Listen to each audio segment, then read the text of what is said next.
সম্পর্কেও আমার খালাতো বোন। আমাদের বাসা ছিল একই গ্রামে। ও প্রায় প্রতিদিনই আমাদের বাসায় আসতো।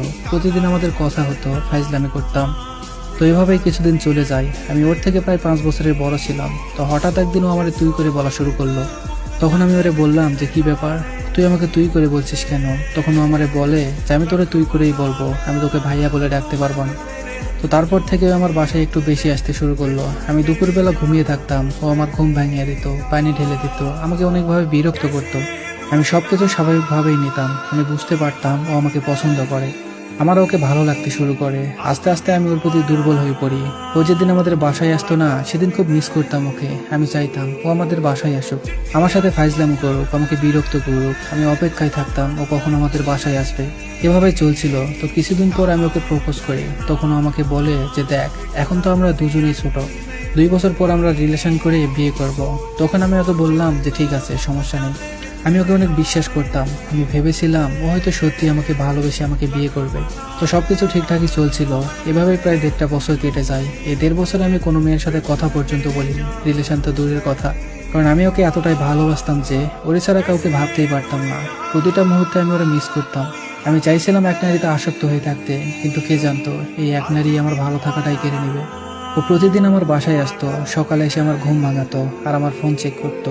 ও আমার মেসেঞ্জার, ইমো সবকিছু চেক করতো, দেখতো যে আমি কোনো মেয়ের সাথে কথা বলি কিনা। ও আমাদের সবসময় বলতো যে কোনো মেয়ের সাথে কথা বলবি না। আমিও বলতাম না। আমি ওরে আমার ফেসবুকের পাসওয়ার্ড দিয়েছিলাম, কারণ আমি ওরে ভালোবাসতাম। ওরে পেয়ে গেলে আমার অন্য কাউকে দরকারই পড়বে না। এভাবে প্রায় আরো 3টা মাস কেটে যায়। কিন্তু হঠাৎ করে ও আমাদের বাসায় আসা বন্ধ করে দেয়, আমার সাথে যোগাযোগ করা বন্ধ করে দেয়। আমি ওর সাথে কথা বলতে পারতাম না। ওর সাথে কথা বলতে না পারলে এতটাই কষ্ট লাগতো, আমি হয়তো বলে বুঝাইতে পারবো না। আমি ওর অপেক্ষায় থাকতাম, কিন্তু ও আসতো না। একদিন হঠাৎ সকালে ঘুম থেকে উঠে শুনতে পাই যে ওর বিয়ে ঠিক হয়ে গেছে। কিভাবে মেনে নিব বিষয়টা বুঝতে পারছিলাম না। বুকের ভিতরটা কেমন যেন ফেটে যাচ্ছিল আমার। ওই সময়টা আমার মনে হচ্ছিল যেন আমার নিঃশ্বাসটা বন্ধ হয়ে যাবে। পরদিন ওর খালাতো ভাই বলল যে আজ নাকি ওকে রিং পরাতে আসবে। কলিজাটা ফেটে যাচ্ছিল। বিকালে শুনি ওর বিয়েই হয়ে গেছে। এতদিনের আবেগ, ভালোবাসা আজ অন্য কারো হয়ে গেল। যেই মানুষটাকে নিয়ে এতটা স্বপ্ন দেখলাম, এত ভালোবাসলাম, সেই মানুষটাই আজ অন্য কারো। কিভাবে মেনে নিব এইসব জানি না। দিয়া, তোমাকে একটা কথা বলতে চাই। তুমি যদি আমায় ভালোই না বাসো, তাহলে এতদিন সময় নিলা কেন? এতদিন স্বপ্ন কেন দেখাইলা? এত ভালোবাসতে শিখাইলা কেন? যদি ভালোই না বাসো, তাহলে অন্য মেয়েদের সাথে কথা বলতে কেন দিতা না? এতটা ভালোবাসা শিখিয়ে আজ তুমি অন্য কারো হয়ে গেলে। একটাবার ভাবলেও না যে আমি কিভাবে থাকবো। এতটা কষ্ট না দিলেও পারতা। ভালো না বাসলে বলে দিতা, আমি কখনোই তোমাকে জোর করতাম না। ওরে ভুলে থাকার জন্য আজ আমি প্রবাসে। ওর দেওয়া কষ্টগুলো আমায় ভালো থাকতে দেয় না। জানি না কখনো ভুলে থাকতে পারবো কিনা। তবে আমি চাই ওকে ভুলে থাকতে, আবার আগের মতো ভালো থাকতে।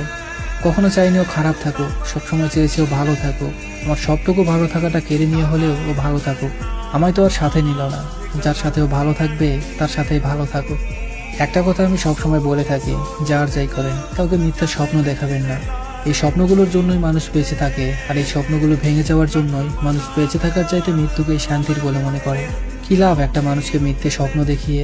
ভালোবাসতে না পারলে সরাসরি বলে দেন। আজাইরা নাটক করে কারো ভালো থাকাটা কেড়ে নেবেন না। জীবনটা অনেক সুন্দর। মানুষ ছেড়ে যাবে, কষ্ট দেবে, ভেঙে দিবে, এটাই স্বাভাবিক।